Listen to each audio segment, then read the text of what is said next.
Alrighty, welcome everybody to another mock draft here on the Miller Football YouTube channel. If you don't know me by now, my name is David. I also go by Miller Football. And today we've got two very special guests, one of them being a returning guest, the man, the myth, the legend, jpownfl, Mr. Jackson Powers.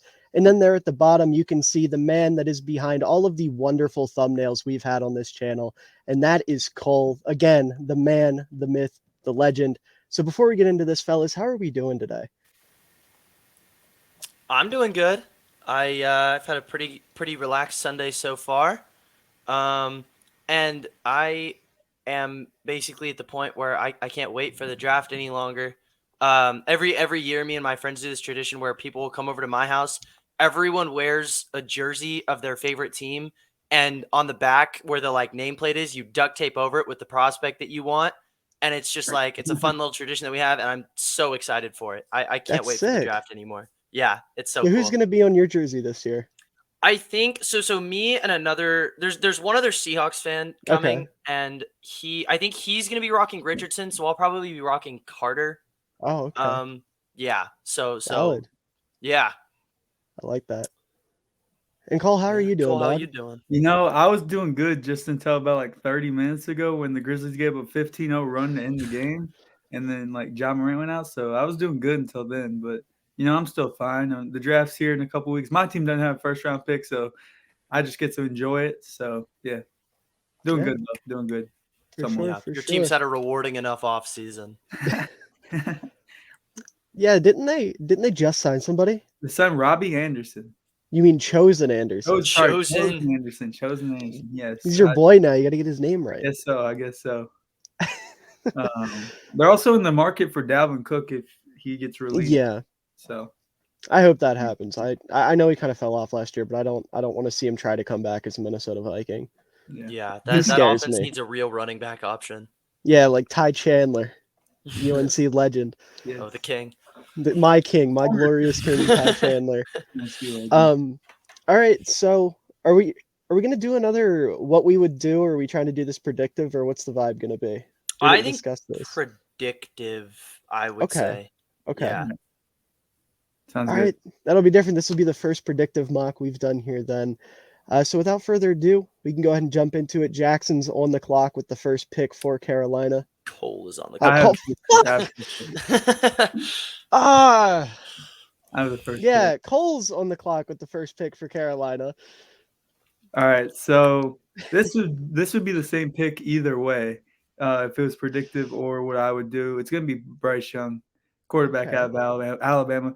It seems like all of the odds and everything is swinging that way, and it could be smoke. I don't know if maybe Carolina's just trying to get them to trade up to one because the Houston Texans look like they only want Bryce Young, for the quarterback position. But he has everything you look for except for the size. And I think with the offensive line, I think they can keep him upright, develop, get some weapons around him. I think he would do very good there. And it could be. I mean, I'm not gonna compare the two because the Bengals got Jamar Chase right after. But if you can provide weapons around him, I could see like a Bengals jump from the Panthers in year 2 or year 3 because there is a lot of talent on that team. Yeah, I agree. So Jackson now with the Houston Texans. This is I interesting. yeah, up until a couple weeks ago, I've been mocking them Richardson for the most point. I'm going to give them Bryce Young's Alabama teammate Will Anderson out of Alabama. I think that the rumor has really increasingly grown that they are going to go defense at 2 and then address quarterback with pick 12. And there's a little bit of unclarity. I don't know how to. It's not very clear who they're going to pick, which defender they're going to pick. But to me, if you're at pick 2, you got to go with the safer option. And whether you like Carter more, whether you like Tyree Wilson more, I've seen some reports that is the case. I think at 2, you go with the safer option. And to me, Anderson's a lot safer than Tyree or Carter between the character issues and just the raw potential out of Tyree Wilson. I really like Anderson. I think he has a lot of speed off the edge, really technically sound, a lot of play strength given he's pretty undersized. Not the bendiest guy in the world and not a great tackle finisher, but I think he is my edge 1. And I wouldn't say it's a wide margin, but I can feel pretty comfortable putting him there. I kind of think that's the route that the Texans are going to go in. If they go with a different defender, it wouldn't really shock me. But that's how I'm feeling right now. All right, that's valid. I mean, you know, I'm not the biggest Will Anderson guy, but predictive wise, he's going to be a top 5 pick. The reports There's are no that they world where he like Will falls. Anderson. The reports Yeah. are that they like Will. That's their guy. If Bryce Mhm. Young's not there, so Yeah, and I totally agree on the front of taking the quote-unquote safer out of the two defenders with everything going on with Jalen Carter, because you've got a first-year head coach and a front office that isn't exactly one that inspires confidence. So getting somebody you can be confident in day one, both on and off the field, is obviously pretty important. So here with the Cardinals at 3, obviously I'm looking to trade down. So if either of you want to jump up here, by all means. I got to see what picks I have. I have 5, 8, 11. I would do it with the Titans at 11. Okay, I love that. Okay. We'll do that. Yeah, I don't. So are you picking for this pick?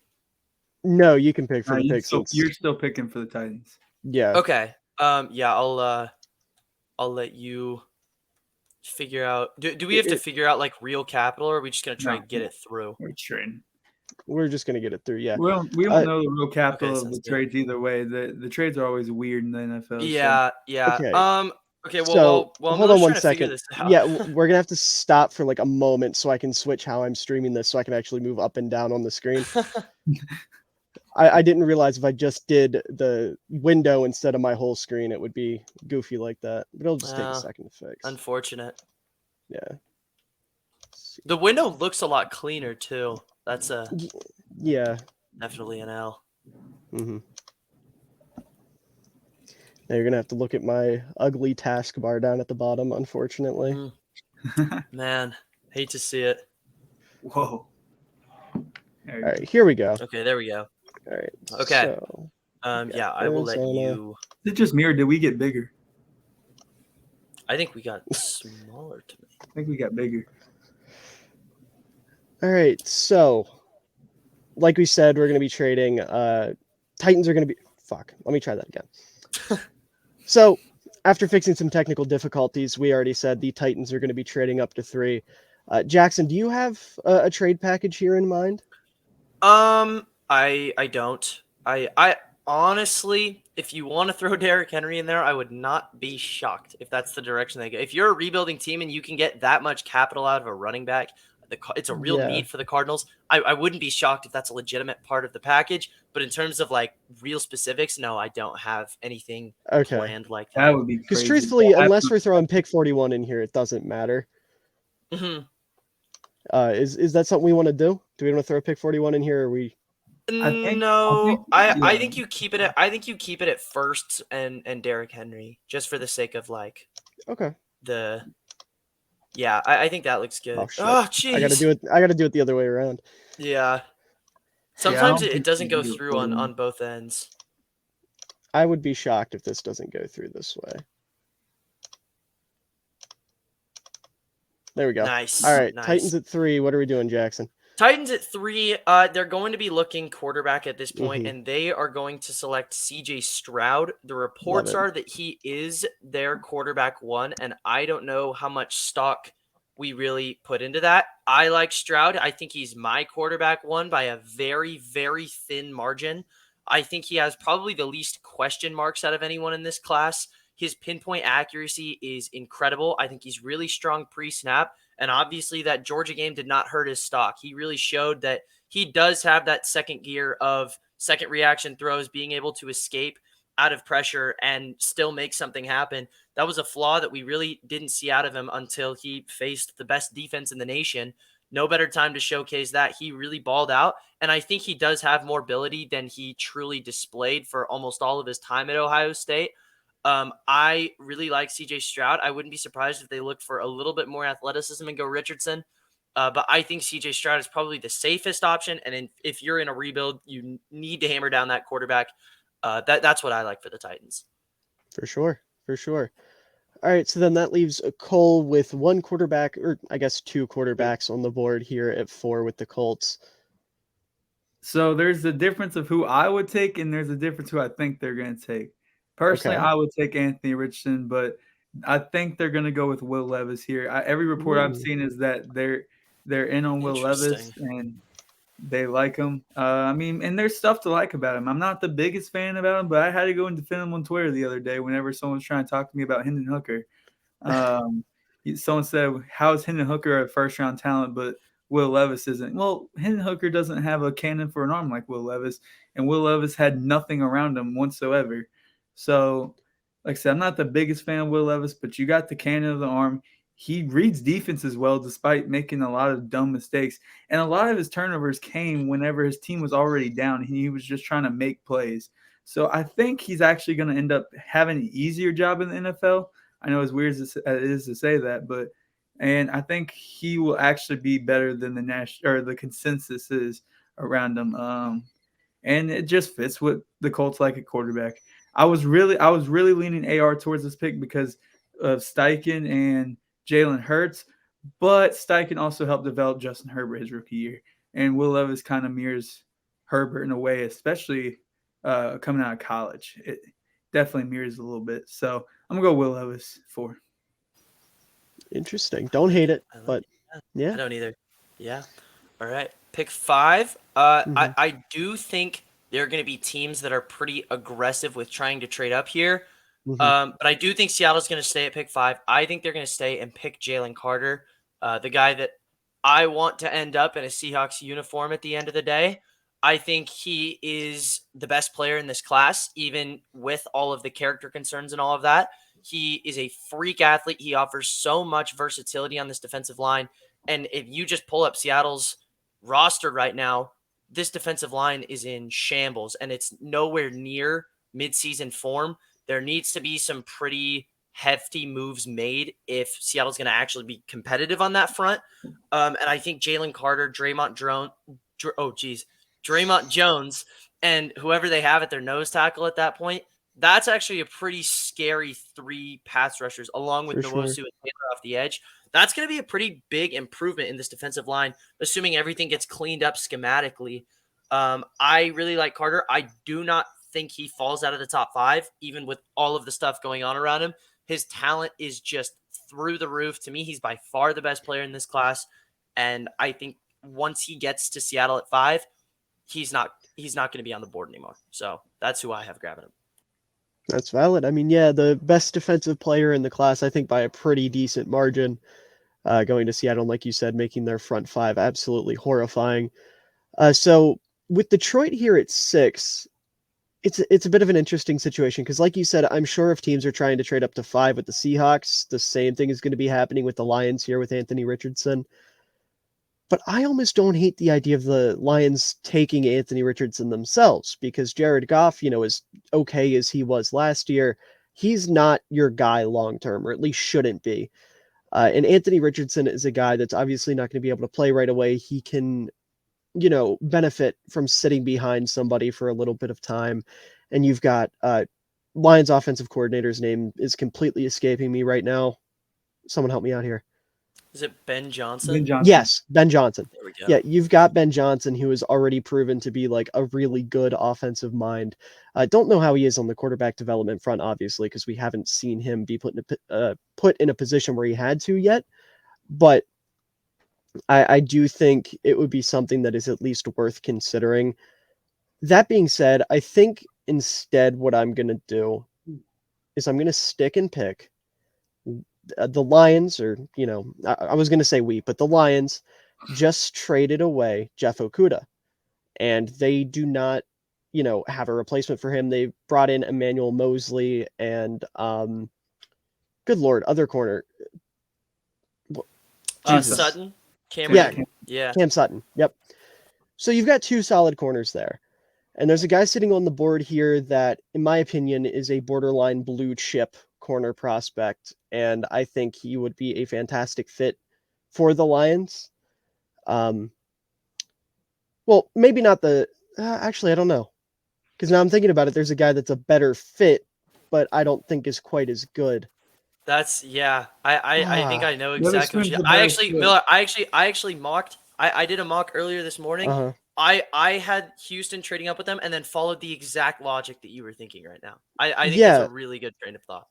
yeah. I'm I not going to mean, spoil it, but yeah, no. I think that's what I'm gonna do. I think we're gonna go with the one that fits them better, and that's going to be Devon Witherspoon. Obviously, as a Bears fan, I'm sure a lot of my fellow Bears fans are going to be pissed off seeing the Illinois kid go to Detroit. But it you need to get something to replace Jeff Okuda. The Lions are in a position where they don't necessarily need a quarterback. Their defensive line is in a good spot, so they don't necessarily need a guy like Tyree Wilson. So you go out there, get a corner that is really sticky and just help out your secondary and get yourself a pretty nice group of corners there. Yeah, I personally love Devon Witherspoon. He was going to be my pick at 7, and there's another guy I want, but I I do think that a trade down here is kind of likely. Now I don't control the team that I'm thinking about, but whoever has the Texans, are y'all wanting to get up to 7 for Anthony I Richardson? think that's Miller. Oh, Want to get up 7 for Anthony Richardson? yeah, You have to do that. Yeah. yeah, no, That's what I was thinking. no, I'd yeah. be more comfortable taking the guy I want at 12 than at 7. All right, that's fair.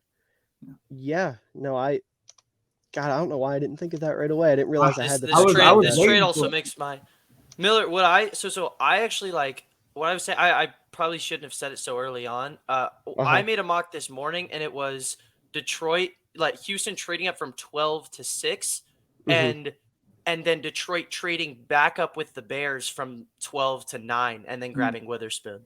Okay. Oh, And then the Bears, because like I had Wilson, Anderson, like all the edges off the board, and it was Hmm. either like you go Anton Harrison or whatever at 9, or move back, and I had them grab Van Ness. I like that a lot for Chicago. Yeah, Yeah, so, oh no, what are we thinking trade package here? I think I don't know if it'd be a future first. I think it more would be along the lines of 33 and like a future second or a future third. I think that would be more what the trade would, because 33 is almost a first. I mean, without the Yeah, 5 year, without the extra year, and so, then a future second wouldn't pigeonhole the future first that they got from the Watson deal. And you're going up right, from 7 to 12, and I think it's a little bit more value than you'd see originally because it is a quarterback that they are for going up sure, for a quarterback. for sure. All right, all right, let's try that the other way then. It made sense in my mind. No, it definitely makes sense. I'm right there with you.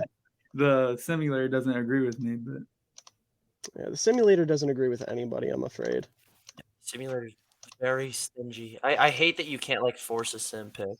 Yeah, I agree. There we go. All right, so obviously, here with the Houston Texans at 7, we're going Anthony Richardson. This team does not have a quarterback, and as Jackson mentioned earlier, when you're a rebuilding team, you have to secure that quarterback. And Anthony Richardson is, in my eyes, the guy with the highest upside in this class, right up there with Bryce Young. You get a guy with absurd athletic traits. We've never seen a quarterback with the athletic traits that this guy has. He has a cannon of an arm. He's not quite as raw as I feel like some people are making him out to be, but he does still need a little bit of work.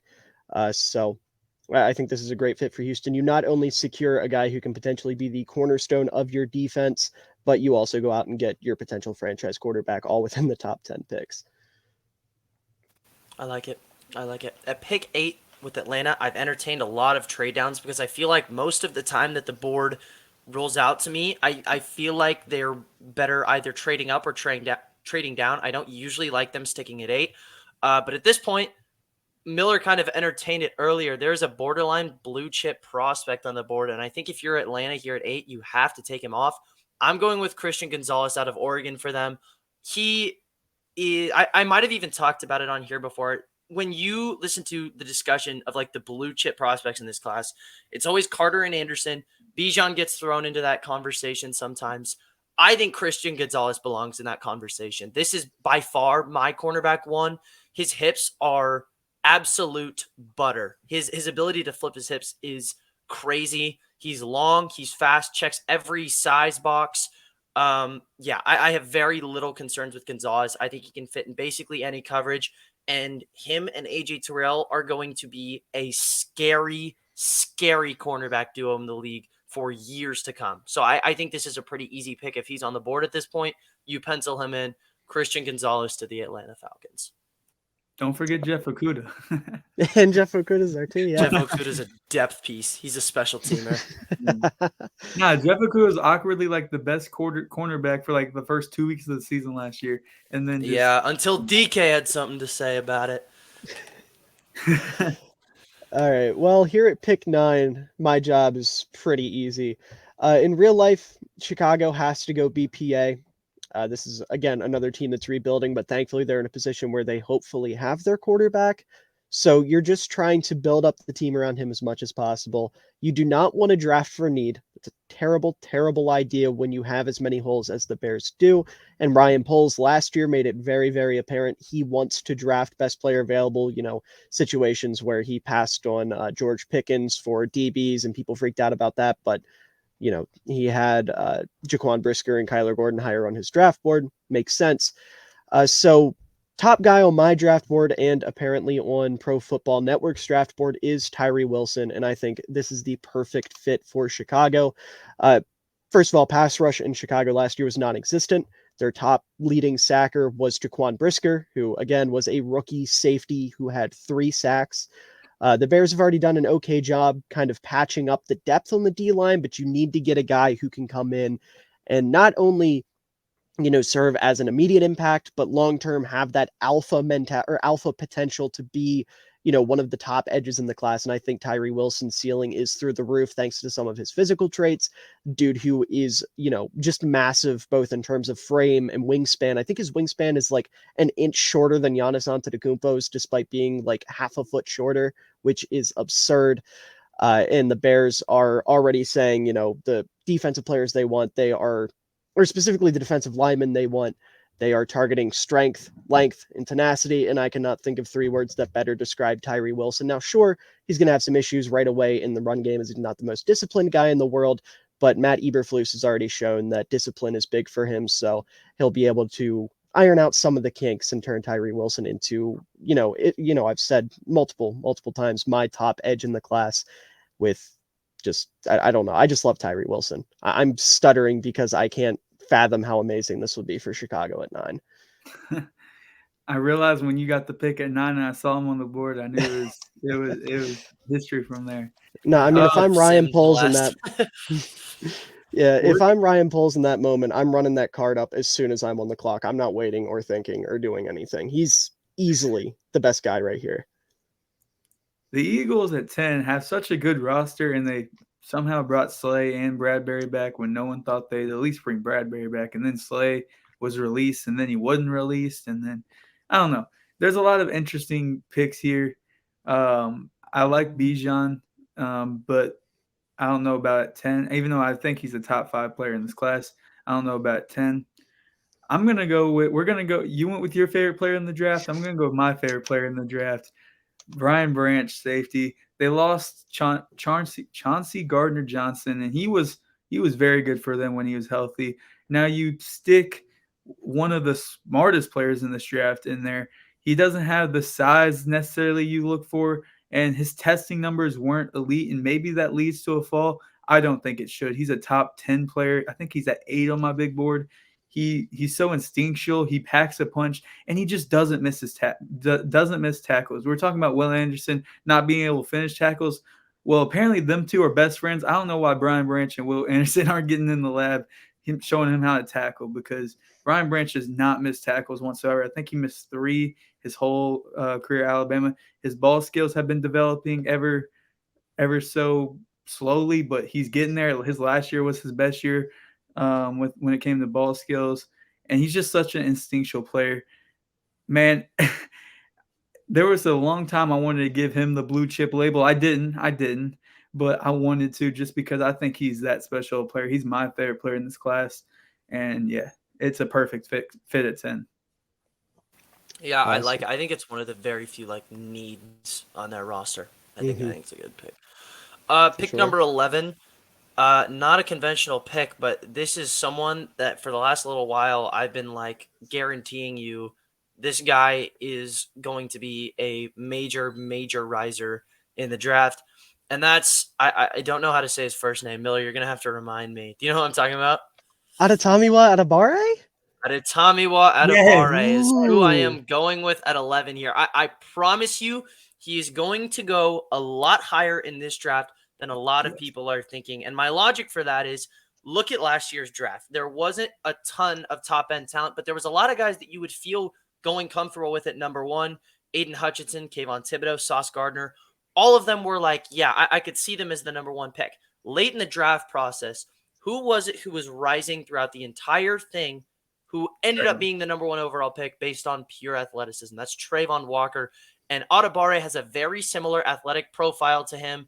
And I think that he might, in terms of just pure numbers, maybe a better athlete. I don't know that his tape necessarily says that, but freak athlete nonetheless.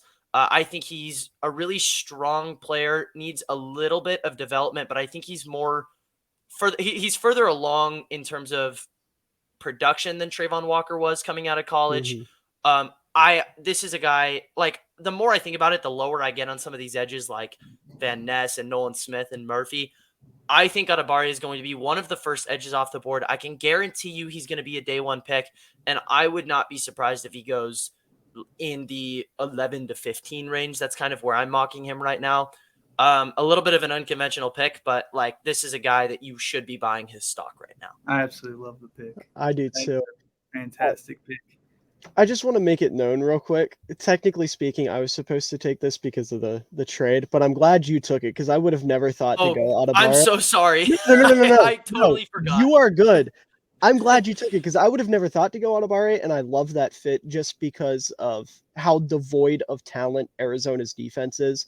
So to go out and get a guy that, is incredibly versatile. He's a guy to me that you play on the edge on early downs and then kick inside on later downs, obvious passing downs. And he can win in so many ways. Like, I don't know if you saw at the Senior Bowl, but he was flashing a little bit of that cross chop move that we all know Aaron Donald loves to talk about and loves to utilize. And that's the thing, like, if he can get that down, I don't think he's a player that you can block because he already has that absurd get off with 4.49 speed. Like, I am enamored with Adebawore, and I love seeing him go this high. That really warms my heart. If it happened on draft night, I'd be a little conflicted because I really want him to be a Bear, but seeing him go high would be awesome. Yeah, no, I love the pick. He's also a high character guy, and when you have no talent on that defense, especially if Budda Baker is about to get traded, it looks like you gotta get someone that's gonna always be there on the field and not have character issues. He's just gonna be a stud from day one. I think that'd be a phenomenal pick. For sure. Yeah, he's going to be one of the best run defenders on the field day one, without a doubt.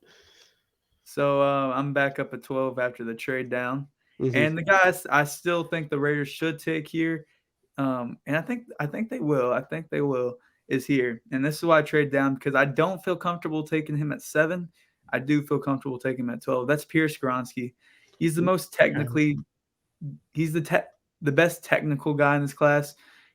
He's good in run blocking. He has power to him. He just has the T-Rex arms. I mean, if he had longer arms, he would be probably the consensus best tackle in this class. And I think his versatility is perfect for the Raiders. He can go play right tackle for you.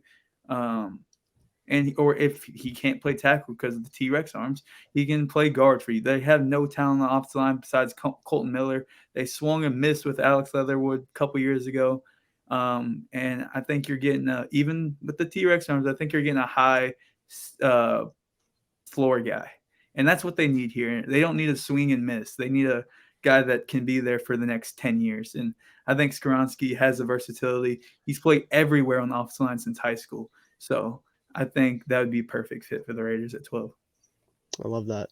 I'm also at 13. Yeah.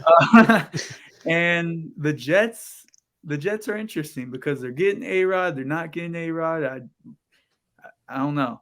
And I think I'm going to go back-to-back offensive tackles here. I'm going to go with Darnell Wright out of Tennessee, someone that's been flying up my boards. He's just a strong tackle. He's just a dancing bear. And with the team that needs a right tackle, because we don't know the status of Mekhi Becton, Darnell Wright is a right tackle. He's not going to play left. Unfortunately, hopefully he doesn't come after me like he did that one guy on Twitter. Uh, but the Jets need some help on off the line. I would have gone Brian Branch here if I didn't take him 3 picks ago, because I think safety is an issue, but I think they can address that with like a JL Skinner in the second round maybe. Darnell Wright, though, at 13, I think makes a ton of sense. And hopefully he'll be protecting – actually, no, hopefully he'll be protecting Zach Wilson. Hopefully he's protecting A-Rod because I want that man out of my No, division he's as soon as protecting Zach possible. Wilson. A-Rod's Yeah, whatever. retiring. Jordan Love will be on the Packers, and Zach Wilson will lead the Jets Okay. to no playoffs. That works for me. Jackson, you got the Patriots here at 14. I'm a little bit conflicted on what I want to do here because I have a pick. I think I'm going to just do it because like the Patriots never make picks that make people happy, and it's not a pick that I would do by any means, but based on reports that I've seen, I think that this is the direction that they are going to go in. I am going with TCU's Quentin Johnston here to the Patriots at 14. And it's a weird pick. I don't like making the pick because I don't think he warrants this high of a pick. But that has never stopped the Patriots from picking anyone. Yeah. See Cole Strange at pick 29 last year. He was a projected third or fourth rounder, made his way up into the first. I think they kind of struck out on DeAndre Hopkins is what I'm feeling like. And I think that they need a bigger guy that can stretch the field for them because they really their offense was so ugly last year. A lot of quick game. I don't think it was anything that obviously Mac Jones liked to run because we saw that argument between him and Matt Patricia. I think they need someone who can stretch the field. Quentin Johnston is a very plus athlete, a pretty good deep threat. He definitely needs a lot of refinement, especially as a route runner. But at a minimum, you're getting a pretty good gadget guy. He can work in space. He's a very aggressive runner once the ball's in his hands, and he can create yards after the catch. Receivers after losing the Patriots after losing Jacoby Myers need receivers in basically every facet. And I think that these are going to be the traits that they're more looking for as opposed to my wide receiver one. So it's an ugly pick, but I think for the sake of realism, that's what I'm going to go with. Yeah, it feels like a Patriot pick. Hopefully it turns out a little bit better than my boy N'Keal Harry. But here with the Packers at 15, it hurts that I can't just give them Miles Murphy and move on. It really does. But what we're going to do is we're going to do something the Packers never did for Aaron Rodgers, and that's get their quarterback a weapon. But it's not going to be mine and Jackson's number one receiver on the board, unfortunately. Instead, we're going to go to tight end, and we're going to take Michael Mayer out of Notre Dame. I'm admittedly not super familiar with the tight end class this year. I'm a little bit behind on my scouting there, but I have watched bits and pieces of Mayer. And what I've been able to pull together is you're basically just getting a super reliable tight end that can, be a safety blanket while also providing something in the run game as a blocker. And that's what the Packers want. That's what they need. Right now, they have Josiah DeGuara as their tight end one. And, God love him. He's one of my fullback adjacent players. But you cannot go into the season with him as your tight end one and be serious. So you getting Michael Mayer, you're getting a guy that at the very least is just going to be consistent and, like I said, can be a safety blanket while also providing some decent blocking. Because I feel like if they're going to be starting Jordan Love at quarterback next year, the run game is going to be super important with Aaron Jones and A.J. Dillon. And so adding a guy that can impact in both phases is super important here. Yeah. No, it makes sense. I like it. I'm here at 16 with the Commanders. Last year, they took one of my guys, Jahan Dotson, way earlier than everyone else thought they would, and it proved out to be well. This year, I think they're going to take a guy I'm higher on, I guess, than most consensus. I'm going to go with cornerback, but it's not going to be Joey Porter Jr. It's going to be Deonte Banks. He ran every coverage at Maryland. I think he's going to be a better pro than he was in college. And immediately, he didn't have he was injured. I think it was his second year. He didn't have a great first 2 years, but his last year, I think, in the biggest games he played, very good. He can play press. He's good in zone. He just needs to work on the ball skills. Those just need to come around because he does not turn his head when looking for the ball, and that's just going to get you penalty after penalty in the league. But I think there's a lot there. He tested like a freak at the combine. I think there's a lot there that you can work with. You can't teach the athleticism this dude has. But you can't teach someone how to look for the ball in the air. So I'm going to go with Deonte Banks at 16. Solid pick. All right. Yeah, it is a good pick. I am going to have who has the Giants be pick 25. I have the Giants 25. Would you mind if I traded up with them and you get the Steelers at 25? And this time I won't actually interject and pick them for you. Yeah, no, that's good. That's good. Okay. Yeah, I think probably like them getting an extra third rounder or something like that would probably do. I don't think we need to throw in a second because we're far enough back in the first. All right, I'm just gonna offer this straight up then, because it won't matter. Yeah, sounds good. If he's on the board at this point, the Giants have a big enough need at the receiver position that they need to draft Jackson Smith and Jigba. He is by far my favorite wide receiver in the class. I did my draft crushes video on him because even though he is not a freak plus level athlete that you see in almost all of the receivers in the top end of the league, he is so nuanced in every single thing he does. And I see so much Cooper Kupp out of him. I think that he is so good at attacking any kind of zone coverage. Just the way that he kind of maneuvers his body in very slight senses makes it really easy for quarterbacks to connect with him. And you see Stroud get the Ohio State knock because they always have the greatest offensive line and the greatest receivers. JSN is like a total prototype of that. You always draft the Ohio State receivers, and I think he's going to continue the trend of the Ohio State receivers absolutely balling out in the league. I think he has pretty good change of direction. The only thing I really think he's lacking on is his long speed. If you give him a catch in the short field, I don't think he's going to be a guy who consistently is taking that to the house. But he's really shifty, really smart. He can break man coverage really well. Great route runner. He is probably the safest player in this class to me. I love JSN, and there's no world where I don't think he is like a top, at minimum, 15 receiver at some point in his career. Love that. All right, so the Lions here at 18. This is another tough pick. We took Devon Witherspoon earlier in the draft at 6. And I think I'm going to double dip on defense here. And I like the fit for Lucas Van Ness in Detroit a lot. Obviously, you have Aiden Hutchinson already. You have James Houston, the late round pick that they had, and then obviously Josh Pascal's coming back from injury.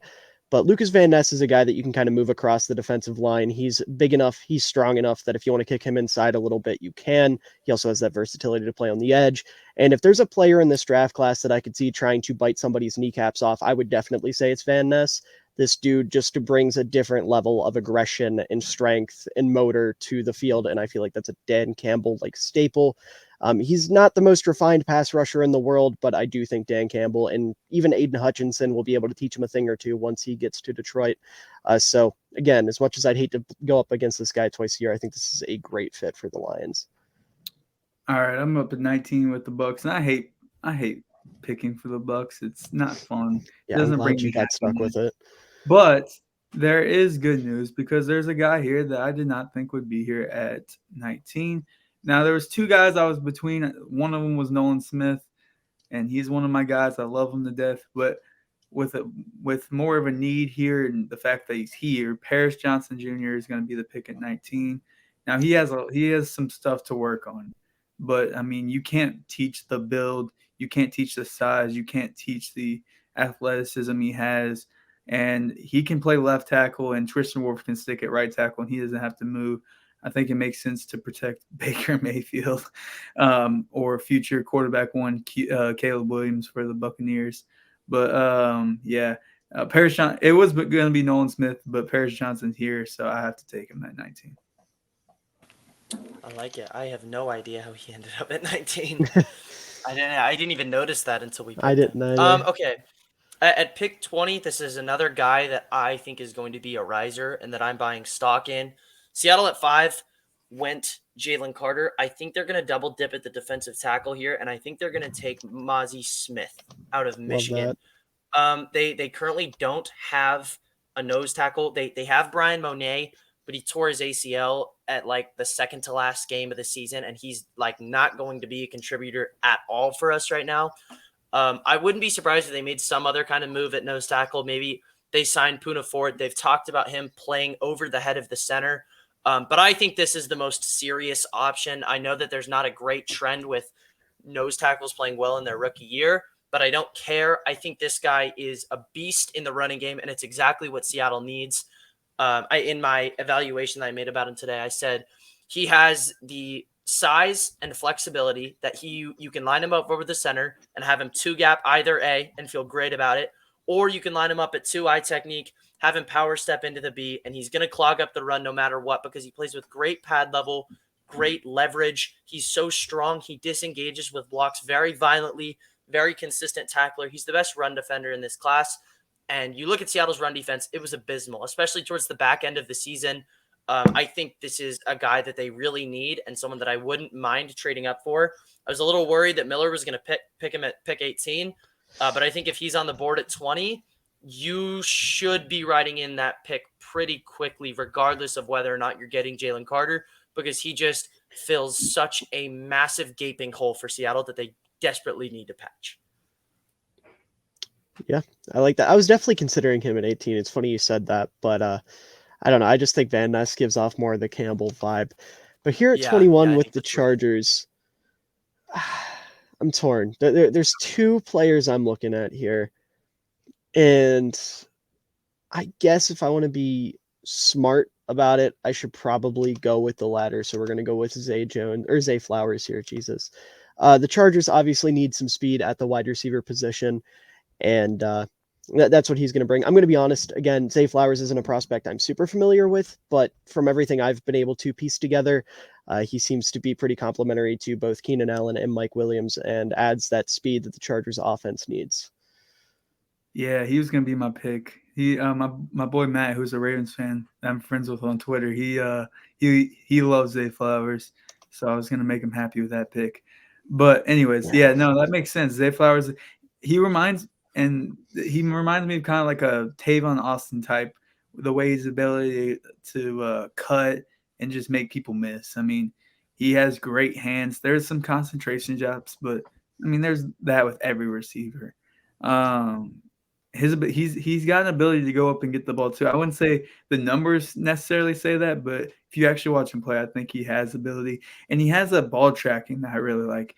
There was one play against, I believe it was Louisville, where the quarterback throws, which Phil Yurkovich is terrible, but he throws it and he tracks it over, kind of like Terry McLaurin. So I like that pick.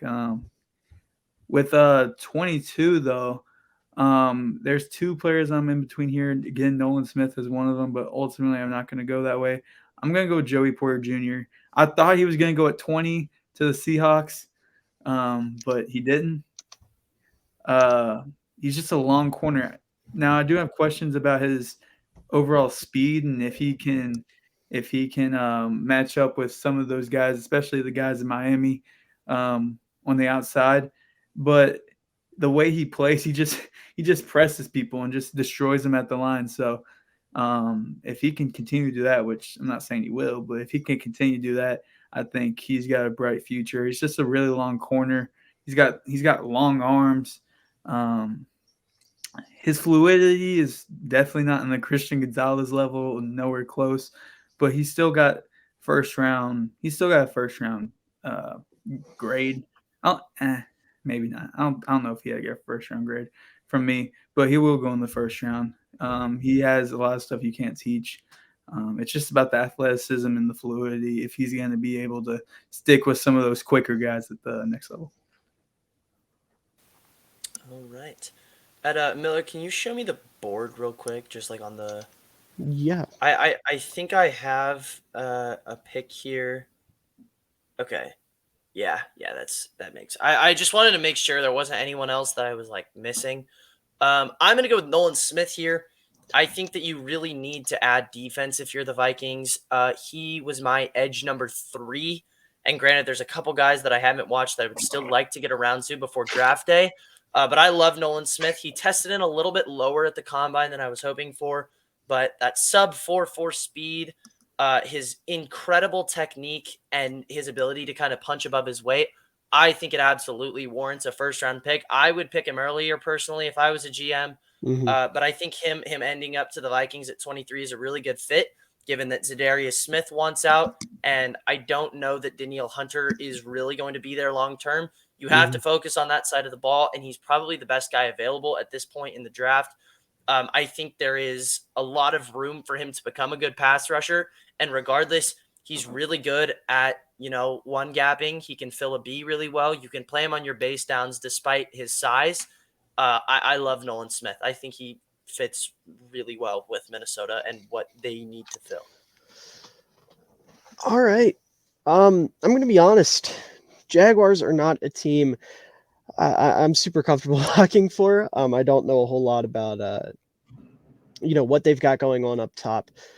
But that being said, I think I'm going to do something a little unconventional here, but it makes sense. And that's going to be, we're going to go tight end.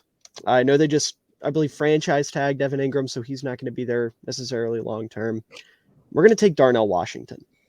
And the reason we're doing that is because despite Ingram's success last year, the Jaguars had Chris Manhertz, who was their second tight end and mostly a blocker, on the field for 40% of their snaps last year. And Darnell Washington, again, haven't watched a whole lot of him, but from what I've been able to piece together, he's a great blocking tight end that has upside as a pass catcher. So you have him sitting behind Ingram as your tight end too for this year. Keep him in as a blocker, let him run some short routes, things like that. Work him up with Doug Peterson, develop some chemistry with Trevor Lawrence. And then you're not boxed into, having to keep around Evan Ingram next year. Obviously, you probably still want to, but it's not necessarily a dire need there. So, again, not super big on what the Jaguars are doing, knowing what's going on, but I do think this is a really nice fit. Yeah, I haven't seen a mock there before, but it does make sense. I definitely think it makes sense. So now I'm at 25 with the Steelers. Probably going off the tackle here. I don't know. Another team I hate mocking for is the Steelers, but we're gonna go with Broderick Jones or Anton Harrison. That's a tough one because Anton has a lower ceiling but higher floor, and Broderick Jones has a higher ceiling but lower floor. We're gonna go with Broderick Jones. He moves very well, and he has everything you want for a tackle, except his hand placement is just horrific. It's just not good. It's just not good. But I mean, the Steelers aren't, despite them somehow trying to fight for a playoff spot last year, they're not really competing right now. So I think they have time to develop Broderick Jones. I was also thinking Kalijah Kancey here, and the other two corners were off the board, so I didn't really feel comfortable taking either one of them. But I ultimately went Broderick Jones here because I think he makes a lot of sense, and he does have a higher ceiling than Anton Harrison. And with them not really competing right now, I don't think it makes sense to try to take the lower ceiling player. All right. Fair. Pick 26 with Dallas. I was worried you were about to pull him off there at 24, Miller. But I'm going with Dalton Kincaid here. I think that this is, once again, filling a pretty big hole for Dallas. They lost Dalton Schultz in free agency to Houston. They need receiving options desperately, and especially ones that can kind of take the top off of a defense. Dalton Kincaid, in terms of being a pure deep threat, I think is probably the best tight end in this class. You have CeeDee, who's probably going to be lined up at Z receiver more than anything. With Cooks in the slot, they don't necessarily have an X, but I think Kincaid is probably the closest to it at this point. He is very good at kind of just sneakily getting past the linebackers and getting to the second level of the field. And I think when you have a pocket passer like Dak, that's an option that you need to give him. And I don't think that their current receiving targets really have that right now. I don't know how much that this team is going to be valuing blocking in their tight ends because he's not incredible at it. But I think in terms of what he's adding to the passing game, this is the best option that you could go with if you're Dallas. So that's where I'm going to have them pick. Man, y'all keep taking my picks. All right, so I had to. This is me on the board with Buffalo at 27. And I don't know. No, I do know. I do know where I'm going to go.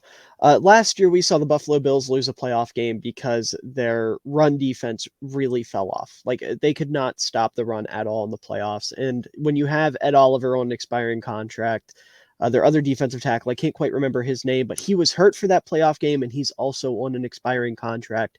The Buffalo Bills need somebody who is just big and can stop the run and maybe even push the pocket a little bit.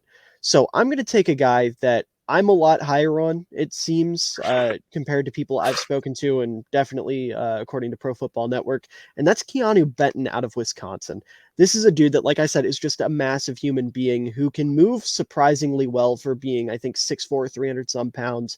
He's really twitchy. I was really impressed with how well he's able to manipulate blockers and just eat up space. So while he's not going to be like the nose tackle here, he's going to step in, be your three tech behind Ed Oliver probably for a year, maybe even over Ed Oliver. Depends on what they want to do there. But I do think Benton is a great piece to plug up the middle of their defensive line long term, and you can definitely make an impact this year as well. So Jackson likes stealing my picks. I was going to go with Kincaid for the Bengals at 28. Now I don't see a tight end value at all. But I am going to look at I don't really like Jackson likes stealing your picks. I think you can steal one of his guys here. Definitely could. Here, can you go to the board real quick? Yep. I know what I'm going to do. Okay. Bijan Robinson. I knew it. I love that. That was 28. Joe Mixon. I don't know what's going on with Joe Mixon, but he's not going to be there long term either way. And Bijan Robinson's arguably a top 5 player, and ultimately probably goes higher than this in the actual draft. But his contact balance, his vision, he doesn't necessarily have home run speed, but he has 4.4 speed. I mean, he's still going to hit holes and at least get 30, 40 yards. He has everything you look for in a bell cow running back. And the Bengals, I mean, they just keep getting more and more talent. It's absurd. But yeah, BJ at 28 makes a lot of sense. Fair enough. All right, pick 29. I'm gonna go with a guy that I don't like, but I think in terms of value, yeah, you know who I'm picking. It's Myles Murphy. I really am not a fan of his hype, but I think that the Saints, they need defensive line and they need athletes, and Myles Murphy can certainly contribute that. Where he fits on the defensive line, I'm not totally sure, because he lined up at a lot of like 4-eye to 5 technique and just couldn't do anything on the inside. He would always try to worm himself to the outside. His path to the quarterback was really bad, and I feel like he just looks like a very unnatural player at his position, but he has a good physical profile, and the Saints have shown that they're willing to take guys like that before. Last year with Trevor Penning is a pretty good example of that.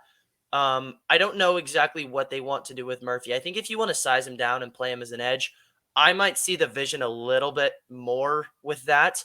I think that his best trait as a pass rusher is his ability to convert speed into power. I think if you want to put him outside at like a 7 technique, that's probably where he's going to do his best work, and you can kind of let him be the bendy guy that he really wants to be. But I don't know exactly where they're going to put him, but I think with the need on this defensive line, put the athlete in the building and figure it out. I don't think that's a bad strategy at this spot in the draft. So yeah, that's kind of how I feel. Yeah, Myles Murphy might be the saintiest saint that ever sainted. Like, It's true. It's the perfect Saints pick, and I hate it because Myles Murphy going in the first round actually hurts my soul in my entire being, but it does make a ton of sense here. So the Eagles, what direction did we go with them at 10? Brian Branch. Okay, awesome. So Howie Roseman loves his defensive linemen. We all know this. He's got some older guys on the interior, so I think you plug in the best available interior defensive lineman here, and that's going to be Kalijah Cansey, a guy who just absolutely explodes off the snap and punches up. He's a smaller dude, but he's a lot stronger than he looks, and he's not afraid to take on bigger blockers. He's not going to hold up very well against double teams, obviously, because of his size, but with how quick he is, with how strong he is, solid run defender, a guy that you can kind of move around the defensive line if you need to. Was impressed with his technique and his hand usage and his motor. So I think this is not only the best player on the board probably at this point. Let me double check that. Yes, he's definitely the best player on the board at this point, in my opinion. And not only that, but how he loves his defensive lineman. This is by far the best defensive lineman left. All right, I did the math earlier, and this is where my Oh, off the wall pick comes. Oh no. At 31, we're going receiver. Okay. But when you look at this board, he's not even on here. Keep going down. Oh no.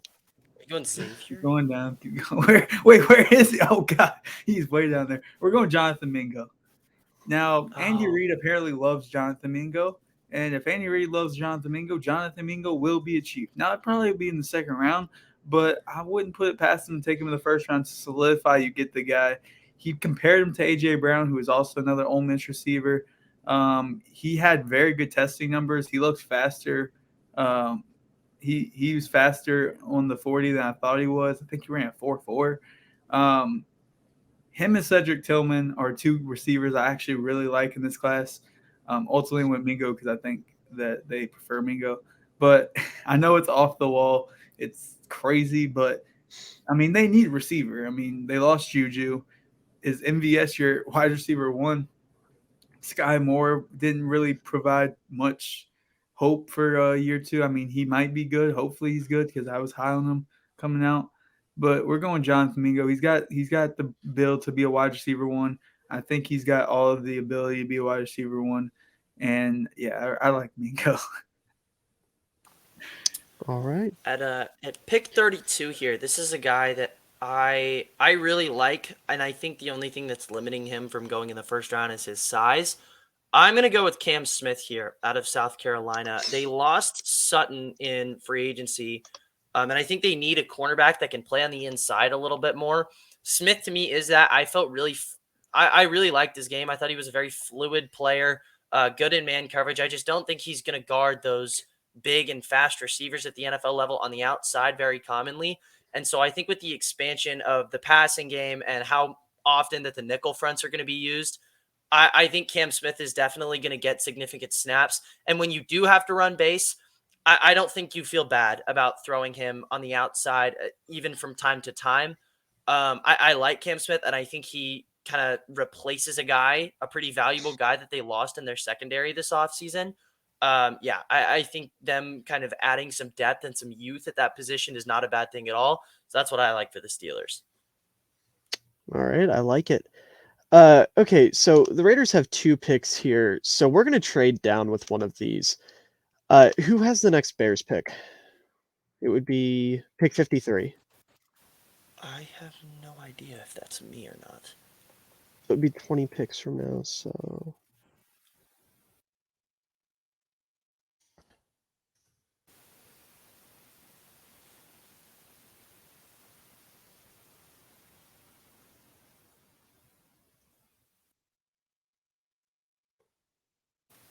I think it might be me, but I don't know if Okay. that. I might be wrong. Because this Okay. is what, 33? This is 33. Yeah. Yeah. So my next pick is at 35, and that's 18 picks from then. Okay. So I think that is me.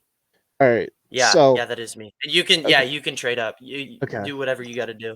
All right. So, again, don't know what this trade package is going to be. We're just going to swap the 2 picks here. Bears probably throwing something not day 3. Maybe throwing like pick 64. Raiders throwing pick 70. I don't know. I'm bad at draft compensation. But Anton Harrison fell way too far. And the Bears obviously desperately need tackle help. As of right now, Braxton Jones, who was a good rookie, is our left tackle. And then our other tackle is Larry Borum. That's unacceptable. You need somebody to block for Fields. The Bears, unfortunately, have to give up capital to move up here, even though they could have been picking at 32 there. But I just see the value of Anton Harrison, who, as Cole mentioned, has probably one of, if not the highest floor out of the out of the tackles in this class. And although he's not going to have quite as high of a ceiling as some of his Piers, he's going to come in and fill a hole for Chicago big time. So I'm here at 34 with the Cardinals, and this year is kind of like a rebuilding year. They're going to have a high pick. They might get the number 1 pick. So we're going to go with the guy that I think needs some work, but at position of need. We're going to go DeJuan Jones at 34, and he's ranked 34 on the board, so that's kind of cool. He's great in run blocking. He's built like a freaking elephant. I don't. He's like 6'8", like 300 something. 380 is it, something like that? I don't know. He's insanely big, but his balancing issue, which is right at 6'8". I mean, if I was a 6'8", I'd probably have a balance issue too. That needs to be worked on, and I think you can give him this year. They're not going to kill Kyler Murray because he won't be there this year. And I think DeJuan Jones at 34 makes a lot of sense. I think he's improving as a pass protector. I think he's good in run blocking when he's not falling on his face because he's off balance. But yeah, I think DeJuan Jones at 34 makes sense. All right. Cole, you have the Seahawks pick at 37. Do you care if I have them trade up to 35 right here? Go for it. Okay. Miller, I'll let you just get the capital through. Yep. And with this pick at 35 for Seattle, I am going to have them select Osiris Torrance because I did not think he was going to fall this far. This interior offensive line by Seattle is really, really bad. I have seen way too many Gabe Jackson ineligible man downfields. They went out and signed Evan Brown from Detroit, who I think could be a pretty suffice option, especially at the center position. But you need to throw another option into the books. I think Torrance is probably the best interior offensive lineman in this draft. I like him better than John Michael Schmitz. The only concern really with his game is he going to be a good pulling guard? And I'm not totally sure this is true, but I believe Seattle likes to pull their tackles more than they like to pull their guards. So I don't think that's really going to be schematically. I think you can kind of wash that out as a pure pass blocker and run blocker in zone schemes. I think he's really strong and one of the best blockers in this class. The fact that he's here at 35, Seattle needs to make a legit attempt at fixing this interior offensive line. I would say it's their second biggest hole besides defensive line. So I really love this fit for them. And I needed to do that as a Seahawks fan so I could see us get the 3 guys that I wanted. All right, so we've got the Rams here. I'm trying to figure out what I want to do here because obviously their entire defense is just barren. Like it is very rough. And they traded Jalen Ramsey for nothing, so right. Trying to figure out which guy I want to go with here. Yeah, this is the route we're gonna go. We're gonna go BJ Ojulari here with the Rams. Like I said, they do not have edge rushers, period. We've got Keir Thomas, Daniel Hardy, and Michael Hecht. I don't know how to say that name. But needless to say, there's nobody there. And you're getting a guy who is very technically sound, very, very good, very, very deep bag of moves, really great pass rush tool belt is what I like to call it. Long arms, not the best athlete in the world, but he's pretty solid. He's got the power, he's got the bend, he's got the finesse. You could drop him out into coverage if you want. I know a lot of teams like to do that with their edge rushers nowadays. Super smart dude, closing burst. And not only does he have the moves you want to see, but he knows exactly when to deploy them. He knows when to go, he knows when he should switch from a rip to a swim to a whatever. And that's super important. You're going to put him, probably on the same side as Aaron Donald. And he might be a little bit smaller, but the Rams have already shown they don't care about defensive linemen being smaller.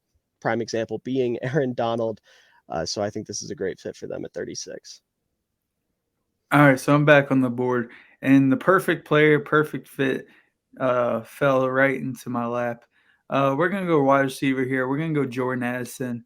USC, I mean, they never played together, but Michael Pittman Jr. and Jordan Addison both went to USC. Jordan Addison's a silky smooth out runner. Now, I don't think he's the level of prospect of a guy that came out a couple years ago, Devontae Smith, because Devontae Smith played way bigger than his size. Jordan Addison's just small and doesn't play necessarily that big, but man, he can get open with the best of them. He's silky. He kind of disappointed with his 40 time, but I still think he plays faster on tape than that 40 time showed. And I think it just makes too much sense. Kind of like a Marvin Harrison. He's not like the level of Marvin Harrison senior, but he's kind of that type of player. And I think it just makes a lot of sense at 37 because most people have him in the first round. So Fair enough. All right. Who did the Raiders grab Skoronski in the first round, correct? Yep. Yes. Okay. Perfect. Yep. With this next pick, I'm gonna have them grab Felix Ozuma. I don't remember. And Adike his full- Uzama. Yeah, yes. I would not be surprised if he's a first round guy. I think he's a pretty technically sound, probably a 4-3 defensive end. And look at this Raiders team, like Max Crosby, obviously a beast, like almost a defensive player of the year candidate. I think everything else around him was awful at rushing the passer. And they need a real option to kind of combat that. And I really like Enrique Uzama. I think he's a pretty balanced player. And you can throw him in right alongside Crosby as the other end and feel pretty good about that. So that's what I'm going to do here. All right. So I don't know. This one's tough too. I got screwed getting the Panthers here in the second round because obviously they got to go quarterback in the first round. Then you get to the second round. It's like, well, there's a couple things they could use, a couple things they couldn't. I'm just stalling so I can look at my notes here. Let's see here. Yeah, I can get behind that. We're going to go edge here, and we're going to go with my boy Tuli. I think it's Tuli Tuipulotu, I think is how you say that. You've got a strong guy, good first step, strong hands, wins with his quickness as well as his strength, great run defender. Just another guy off the edge because right now, who do the Panthers even have at edge? Let's see here. They've got obviously Brian Burns, but on the other side of him, they've got Yetur Gross-Matos, and he's been all right, but you can always use more pass rushing help. And at the very least, I think Tuli projects as a guy who can be a really nice rotational edge. So maybe that's the role he carves for himself here if he can't take over for Matos. All right, so I'm here at 40 with the Saints, who I hate picking for. But I think the perfect player fell right to me. And it looks like I'm the only one drafted receivers because I'm going Cedric Tillman out of Tennessee. You got Chris Olave last year. Had a great rookie year. I still think he was drafted a little high, but he had a great rookie year. But I think you need kind of that bigger body guy. Michael Thomas is due to not play this year. And I'm going to get the better Tennessee receiver. Cedric Tillman, I think, is a Cortland Sutton type player. He's got strong hands. He can go up and make catches. He's made some impressive catches, just ball tracking. Now, he's not the fastest guy. I think he runs like a 4.55 or something like that. But ultimately, he's going to be a high ceiling or high floor type player. And he's just going to provide another guy that can help Derek Carr because you paid him so much money to be mid. Might as well give him someone that can catch the ball. For sure. All right. Pick 41. I am going to have the Tennessee Titans draft Keely Ringo out of Georgia. This is a team that we kind of talked about earlier. They are in the rebuild stage of things. The Caleb Farley experiment has not worked out, and they need another option at the cornerback. Ringo is not going to be a guy that I think gets significant time right away, but he checks all the physicality boxes, very fast, really good cornerback frame, and I think that's kind of what the Titans are looking for. They need another athlete on the field, and given that they are not probably not going to be winning anything right now, you can take the time with him. If he needs a year to kind of develop before he becomes a good corner, I think you're okay with that if you're Tennessee, especially if you don't have your first next year. I'm going to go with Ringo to the Titans. All right. So this is going to be the Aaron Rodgers trade for me. And I'm just going to pick for the Packers here just because we know he's going to be a Jet, probably going to be a second round pick and change. Where's he at? It actually lets you trade Aaron Rodgers on here, which is interesting. So there you go. The Packers here at 42. Looking at their secondary, Tarvarius Moore is currently the man who has stepped up for Adrian Amos. And this isn't Madden. We don't want Tarvarius Moore starting. He's not going to run around with stupid speed and be a good user. He's not that great of a safety. So what we're going to do is, as much as it breaks my heart, we're going to take JL Skinner out of Boise State, who me and Jackson both are massive fans of. He's a very nice compliment to Darnell Savage. And you know what? Honestly, Jackson, why don't you just talk about him? Because I feel like you can do him way more justice than I can. You're a bigger fan of him than I am. Well, as a Boise native, Mm-hmm. I've been to my fair share of Boise State games, and I can tell you that Skinner is just a consistent playmaker. Mm-hmm. My pro comp for I don't do pro comps for every player unless it's like I can really see this one. My pro comp for him was Cam Chancellor because like in a league that's becoming less and less pro hits, JL Skinner is a guy that will just get in the box and he will not be satisfied until he just destroys a ball carrier. He looks like bored in coverage, but he can do it. He's not going to have any crazy assignments, but I think you can put him in off man occasionally. I think you can give him a deep third. He can cover a flat in the box. I really like Skinner. I think he's pretty versatile, and this is a big need for Green Bay.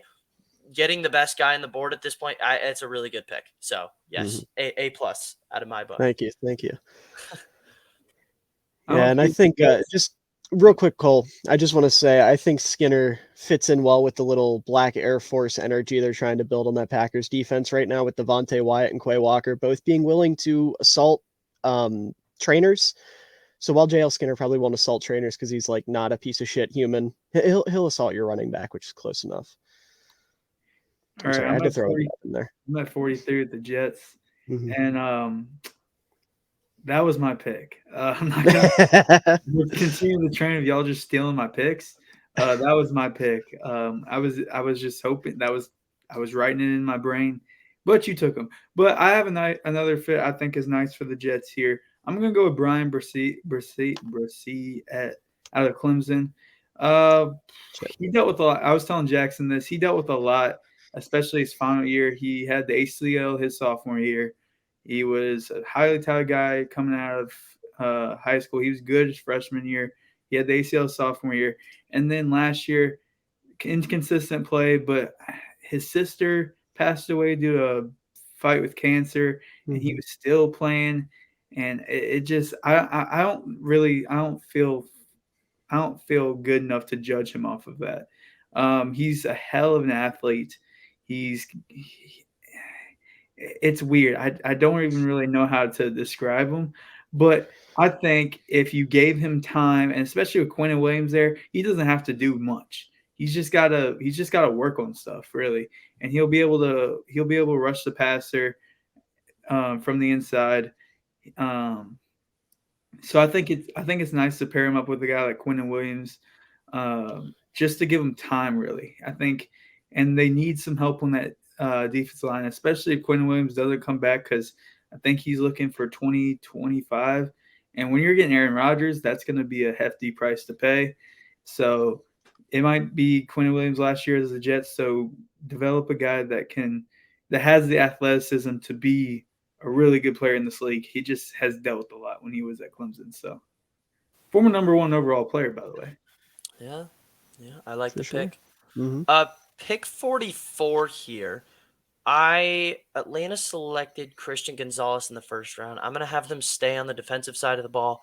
They're gonna take Will McDonald, who I would not be surprised in the real draft if he slips into the first round into that back end. I really like McDonald. I don't think he is quite big enough to be a plus run defender at the NFL. Maybe he starts out as a rotational guy and you put weight on him and you're playing him all three downs. I really like McDonald. I just think Atlanta needs someone that can get to the quarterback. And even at his current weight right now, McDonald can do that very, very consistently. He's a great speed rusher. He has really good hands, very technically sound, and can kind of use a tackle's momentum against them really efficiently. He's just not a great run defender right now. And I think he is a day two pick that you feel good about developing part of his game. Um, Last year, I don't even remember who Atlanta's sack leader was. But Jarrett's getting older. Ebiketie has not quite taken that jump yet, and we didn't really expect him to do it in his rookie year. But he hasn't really shown much that makes you feel super confident that he's going to be a plus game wrecker at this level. And I think you still need to invest a little bit into that. So I'm going to go with McDonald. All right, that's valid. Okay, so Green Bay, we're going to reach a little bit here, but it's the Packers and Brian Gutekunst. There are no strangers to reaching.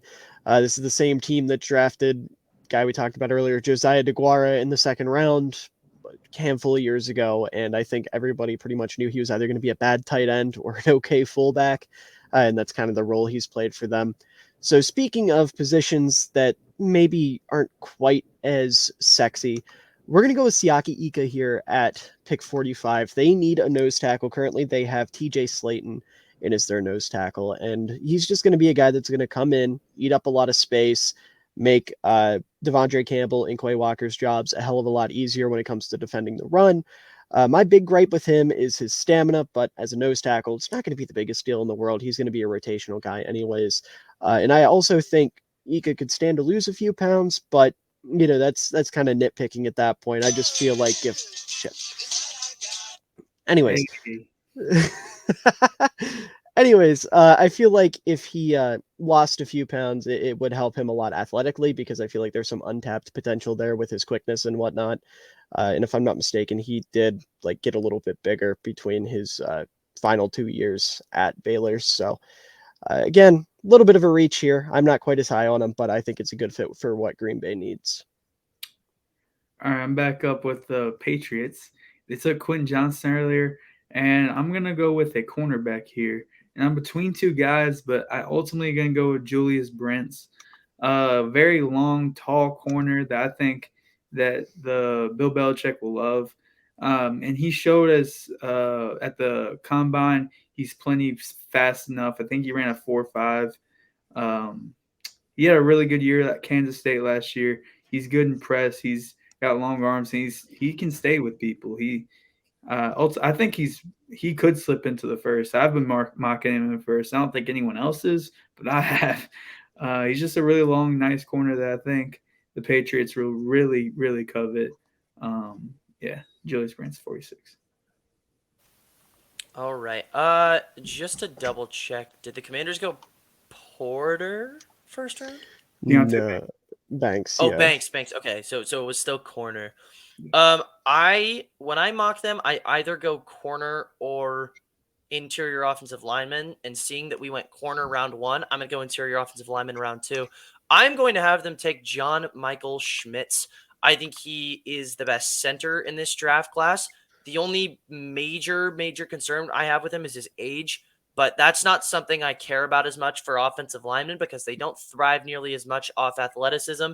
When you see those really high age guys in the league, most of the ones that are still having success are the offensive linemen, like Trent Williams, David Bakhtiari. Those guys are no newbies to the league. They certainly have some years on their belt. And I think given that he's a 24, 25-year-old rookie, Mm-hmm. I don't think that's anything you're really worried about. And this is a big need for Washington. That's a fit that I really like too. So that's what I'm going to do.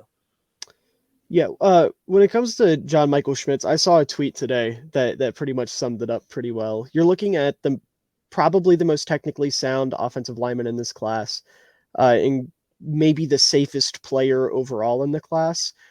And his age really doesn't matter when you think about it in the grand scheme of things, because you're losing maybe a year or two that you might get with somebody like Weipler or Tippmann in the 2030s. That's a problem that you can worry about, a decade from now. So I think anyone super worried about John Michael Schmitz's age is really overblowing things. Now for the Lions, we've went defense back to back. If I'm not mistaken, they went corner, they went Witherspoon, and then they went with Lucas Van Ness. So we're going to go offense this time around, and we're going to go with the tight end position. And again, not super in tune with the tight end position. I have to keep saying this, but I do like Sam Laporta a lot. He's kind of a jack of all trades, master of none type. And I feel like, at the very least, you're just getting a solid, consistent tight end that's going to be an upgrade day one for you over Brock Wright, I think, is their tight end right now. So yeah, I don't think you can go wrong here with Sam Laporta. Again, don't have a lot to say about him, but just think high floor, low ceiling, probably jack of all trades type of guy. So I'm at 49 with the Steelers. They already took corner with Cam Smith. I'm going to double dip at corner with DJ Turner because they lost Cam Sutton and they already had a need at corner. So I don't think taking 2 corners early would be a bad thing. DJ Turner ran the fastest 40 at the combine. He is flying up boards. He could go in there's so many guys that could go in the late first. I watched DJ Turner. He impressed me a lot more than I thought he was. Thought he was just kind of a slot guy. He's a lot more than that, and I think he might have the ability to play outside too. He's a physical guy, even at that with the speed. I think DJ Turner is going to be a really nice pro. 4.26 speed, by the way. 4.26. Yeah, he's a beast. I think he's going to be a really good man coverage guy. With pick 50, Tampa went with Paris Johnson, and I'm going to have them double down on offensive line. They're going to go with Steve Avila out of TCU. TCU.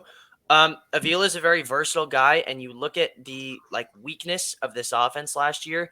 This interior offensive line was terrible. It was Jensen left, Ali Marpet signed elsewhere. They lost basically everyone, and it really affected them. Even simple stuff like snap timing and figuring out assignments in zone schemes, they were really bad at. So I think they really need to double down on that. Avila is a guy, like I said, he's very versatile. I think he's a pretty balanced player. If you can play him at any of the 3 interior offensive line positions, and if Paris Johnson isn't necessarily ready, he could be a starting left tackle for them week 1 if you really need that to happen.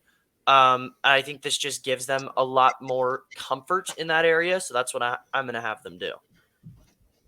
All right, Cole, I'm going to try to do you good here, bud. Right. We've got the Dolphins at 51, and this is a team that's just acquiring assets like Thanos right now. I know that's such an overused term, but I mean, the Dolphins quite literally are. They started out with Tyreek Hill last year. They got Bradley Chubb at the trade deadline. They just added Jalen Ramsey. So I think the route I'm going to go here, it's going to be a bit of a luxury pick, but Miami doesn't have a running back that really stands out to me, right? You've got Raheem Mostert, you've got Jeff Wilson, whatever. Let's get them a guy who is not only a good runner between the tackles, but is also a threat as a pass catcher and is pretty quick. We know the Miami Dolphins love speed, and that's going to be Jahmyr Gibbs, the guy that I have a late first round grade on. Yes. I made Cole happy. That makes me feel good. I just love Jahmyr Gibbs. Like I said, he runs routes better than a lot of the receivers in this class. He's quick, smart, good vision, tough. I mean, and we all know Mike McDaniel loves his run game. That's where he made a name for himself. So now you're getting Jahmyr Gibbs, and suddenly that backfield with Gibbs and Alec Ingold, it's pretty damn versatile, both in the run game and in the passing game.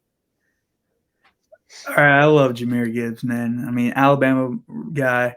I don't know if he'll ever be a true bell cow, but he doesn't have to be with Jeff Wilson there. He Mostert, he can just be that guy. I mean, he's fat. I mean, we'd get the graphics of all the speed guys on the team. If Jahmyr Gibbs was a Dolphin, I would just love it. Yeah, I love Jahmyr Gibbs, man. He was the leading receiver. That's something you have to mention. He was the leading receiver at Alabama as a running back. Right. That is absurd. That's also why Bryce Young last season didn't look as insane on the stat sheet. But 52. Ooh, I got Jackson's Seahawks. First time picking that's not Jackson. So I know they went 2 defensive tackles and then Osiris Torrance, I believe, right? Yep. I'm Deuce Vaughn. I'm thinking cornerback. Okay. The guy I really liked for him was Brent's, but I took him earlier. I'm going to go with Tyreek Stevenson. Love that. I believe he'll go earlier than a lot of people believe.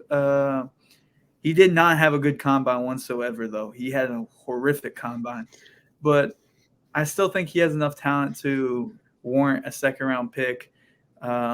He's good he's getting off coverage and man coverage, and I think he's fast enough for the league.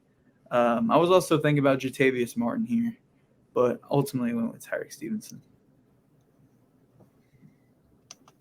All right. Yeah, I like the pick. I think he's like there's a lot of times where I think with cornerbacks, Seattle loves to go project and just kind of work them out, and it's worked out a lot in the past. Tariq Woolen and Richard Sherman are good examples of that. So yeah, I like that. Pick 53 here. I am going to go. They went. I'm trying to remember Skoronski earlier, and then they Mm-hmm. went Felix. And a DK Uh, Uzama, yeah. and Adike Uzama, yes. I'm gonna have them go with Emmanuel Forbes. I think that he is going to be a solid cornerback too for them. He's not going to be great in press coverage. I think he's kind of like a Trayvon Diggs type player. He I think broke the record for pick sixes or something like that. Damn. Very explosive, good ball hawk. Not someone that you really want in press, but like you can put him in off coverage, feel good about it. You can put him in zone and feel good about it. Someone that I think is going to be kind of a spark plug for this defense. It fills a need. That's kind of how I see this panning out for Vegas. I like that. All right, so here with the Chargers, we went Zay Flowers earlier, and there's a certain little thorn in my side that plays for the Los Angeles Chargers that I just do not like. And it looks like he is on his way out. So I think we're going to take his replacement here. And that is going to be Zach Charbonnet out of UCLA. Love this dude. I am absolutely enamored with this guy. That is Atticus Finch, by the way. Yeah, my Atticus Finch comp. Listen, it makes sense if you think about it, okay? Both guys are like a master of their craft. Zach Charbonnet, obviously referring to specifically being a one-cut back just because of how good his vision and like lateral quickness are. Neither one is too flashy. They're both like high character guys, and they're just really consistent, really reliable. I think Zach Charbonnet good Lord, he reminds me a lot of a better David Montgomery, which hurts me to say as a Bears fan. Obviously, I love Monty, but he's just the perfect one cut back. His vision's great. He's really physical. He's got a lot of power. Guys just kind of fall off of him, and he's going to run through arm tackles. So you get a real runner in Los Angeles, and I think that's the big thing here because again, we saw the Chargers lose a playoff game last year because they could not run the football. They were just unwilling to try to run the football with Austin Eckler between the tackles, understandably so. And they ended up choking the big lead against the Jaguars. If you have Zach Charbonnet in there, Chargers win that football game, 100%, no doubt in my mind. So you bring in a guy that is going to be reliable both as a runner and as a pass catcher. Granted, he's no Austin Eckler, but third and short, you can send him out on a route. He'll catch the ball, and he's really good after the catch. He's got reliable hands, things like that. So I think this is a perfect fit for the Chargers, and I would love to see them have an actual running back and not whatever the fuck Austin Eckler is. All right, so I'm at 55 with the Lions. Who did you take at 18? I think I have the guy in my Van mind. Ness. Van Ness. All right, cool. Yeah. So we might as call him the Iowa Lions because I'm going to take Jack Campbell here. Another bite your kneecaps level player. Mm-hmm. Campbell fills holes really nicely. He's not going to be the best linebacker in the league or nothing, but he's just going to be a really solid guy for a long time. I think he fills a need. I personally love Henley. I like Sanders, but I think Campbell is more of the guy for the Lions and another Iowa player as they've taken 3 out of 4 picks. Yeah, they're going to get Riley Moss on day 3 now and really send it home. Riley Moss is looking like a day 2 guy from the reports I'm hearing. Really? Yeah. Who did we go with at pick 1 for Jacksonville? I went with Darnell Washington. That was my real out-of-pocket pick. Yeah, I want to go corner here, but I'm not too familiar with him. I am going to go with Luke Weipler. I think that their offensive line, I think that their tackles are kind of set, but I think the interior offensive line is where they really need their help.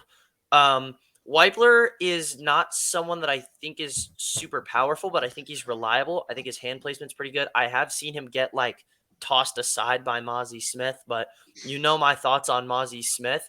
I think he fills a hole for them, and I think he's going to be like a decently reliable center at the next level. There were a lot of high name guys that he went against and did pretty well on. One of them was Van Ness.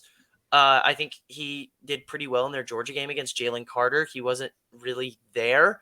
I like Weipler. Yeah, I don't know how much else I have to say about that pick, but yeah, Fair that's what I'm enough. going with.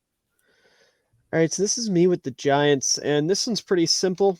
They brought in Bobby Okereke to be their kind of off-ball coverage linebacker, and with Wink Martindale, he loves to blitz, blitz, blitz. He loves to send as many guys at the quarterback as possible. So we're going to give him the best linebacker in the draft for doing that, and that's going to be Drew Sanders out of Arkansas. Just pretty much self-explanatory. He just fits the blitz, blitz, blitz mentality. Really good at rushing the quarterback, good run defender, going to pair well with Okereke, and just gives the Giants an actual competent linebacker core, something they haven't had in quite a while. Yeah, nah, it makes sense, especially the versatility that Sanders has because he can rush the passer too if he needed to. He was Right. a former edge rusher coming when he was recruited to Alabama, and then he transferred last year to Arkansas and became an off-ball linebacker, which is I pretty didn't cool. even know he transferred. That's crazy. Yeah, no, I should I have was known sad as when soon he as you started talking. I was like, well, he's got Alabama connection somewhere. Yeah, I was sad when he transferred. I thought he was going to be the guy. He was the guy before Dallas Turner, and then he got hurt, so Dallas Turner came in and started playing. Gotcha. So yeah, but he did well for himself. I'm glad to see him getting high praise. I'm glad to see him do well. That's one thing I don't. People get mad when people transfer out of their school. I don't care. I hope they do as good as possible. I mean, because we still recruited those guys at the end of the day. I don't Right. care if they get drafted by another team. We still recruited them. So, 58. This one's gonna look weird, but I don't feel comfortable for this guy not going in the first two rounds. So I'm kind of just gonna take him here, and I think he's more of a guy that's gonna sit and develop and let the older guys take a little bit more of the reps this year. But it's gonna be Jalen Hyatt. Now I'm not really high. I'm not really high on Jalen Hyatt necessarily, but he's got the all-world speed. Even if he only ran a 4.4, he's still got the all-world speed. I don't think he's necessarily special as a route runner. He didn't have any contested catches situations, but I mean, he did score 5 touchdowns against DeMarco Hellams, so I guess that counts for something. Jalen Hyatt, though, I mean, I think he's gonna. I don't think Brandon Cooks is gonna be there that long. I think he'll be there for a year, maybe 2. And I think Hyatt can fill in that role whenever he's gone. I just didn't feel comfortable with him not going in the first 2 rounds because I ultimately think he will. But yeah. At pick 59 here, I'm going to go with another receiver. I'm going to go with Xavier Hutchinson out of Ohio State. I think he is a freak athlete with a lot of size. And I think from the standpoint of the Bills, I think they're going to have Stephon Diggs play a little bit more Z. They need someone who I think they're going to feel comfortable with as their X. And Hutchinson, I don't think is that developed quite yet as a receiver. But at a minimum, he's the future, I think, of that position for Buffalo. And this provides a lot of flexibility. I think it's going to force Stephon Diggs to face a little bit less press coverage. Not that he was facing a ton already, because it's never that smart of an idea to press Stephon Diggs, but it lets you get a little bit more crafty with how you're going to use him. I think you're going to see a lot more motion out of the Bills. I think he's going to do really well over the middle of the field. And then Xavier Hutchinson having that athleticism to kind of just send it long, at least while he's a rookie, and then develop him. It's going to expand the passing attack so much more than it already is for Buffalo. Josh Allen being an incredible deep ball thrower, we're going to see some incredible concepts, I think, from Sean McDermott if they can develop Hutchinson and turn him into their X. That's valid. Bengals here at 60. What do I want to do with the Bengals? I know exactly what I want to do with the Bengals. So the interior of their offensive line, not the youngest in the world, with Ted Karras and Alex Kappa. Actually, right? Kappa's like 30. Yeah, no, he's old. He's old. Okay, yeah. So we're going to take a guy that probably should go a lot lower, but I feel like, despite what happened, he should be a, second round pick. And that's going to be Andrew Voorhees out of USC. In my opinion, I think I have him as my 3rd ranked interior offensive lineman, 3rd or 4th. I think he's absolutely awesome. Obviously, he just tore his ACL, but the Bengals offensive line is good enough where they can afford to let him sit and kind of recover from that. And then he can step in when either Kappa gets old or Kappa retires or leaves or whatever, or, for Cordell Volson, whatever they plan to do, he'll be able to fit somewhere on their offensive line, further help Joe Burrow. And, despite the ACL tear, we're looking at a kid who is tough as nails, came back and put up crazy numbers on the bench press after tearing his ACL, looks fantastic on film. I just think, despite the injury, Andrew Voorhees is one of the better interior offensive linemen in this class, and he needs to go high. And I think this is a perfect landing spot for him to be able to sit. All right, I'm at 61 with David's Bears, and I don't necessarily think I'm gonna make him as happy as he made me with the Jahmyr Gibbs pick, but I think this pick makes a lot of sense, and this guy is gonna go earlier than this. But when you look at the receiver room, I'm sorry, I don't like Darnell Mooney all that much. God. I don't. Chase Claypool does not provide any confidence in me. You do have DJ Moore now, though. You have Yeah. DJ Moore. I'm gonna go with Josh Downs here. He's a little guy, but he can go up and get the football. He's fast. He's got everything. Besides, he's creative. I mean, I'll tell him that he's a creative. I think he did like a spin move and start running upfield. It was really funny. I think he provides a lot of juice. Like I said, I don't think Darnell Mooney's going to be here for the long run as much as David doesn't want to hear me say that. Chase Claypool with the 32 pick, that wasn't the smartest move, but I do think Josh Downs does make sense, and he will go higher than this. He will. He just will. So the Bears just spent a second round pick on contested catch Darnell Mooney. That's great. Yeah, but he's better than Darnell Mooney. You are grossly disrespecting my receivers right now, and I'm not here for it. All right, so you're telling me that Chase Claypool and Darnell Mooney provide confidence in you. Mooney, absolutely. Mooney is is good awesome. for I like a Mooney. year, and then after that, he's just like whatever. Well, listen, Mooney's hard to evaluate if you're looking at like production because of how bad the Bears' offense has been. But the dude is good. He's a great deep threat. He can create separation. And the Bears haven't had a chance to fully, quote unquote, unlock him yet because of how bad the offensive line has been, how committed we've been to the run game, where Justin Fields is at with his development. He's somebody that does inspire confidence in me. And with Claypool, like I'll put it this way: I'm not against the Bears taking another receiver. I wouldn't do it this high, but I like Claypool. I think you're underselling Claypool a little bit too.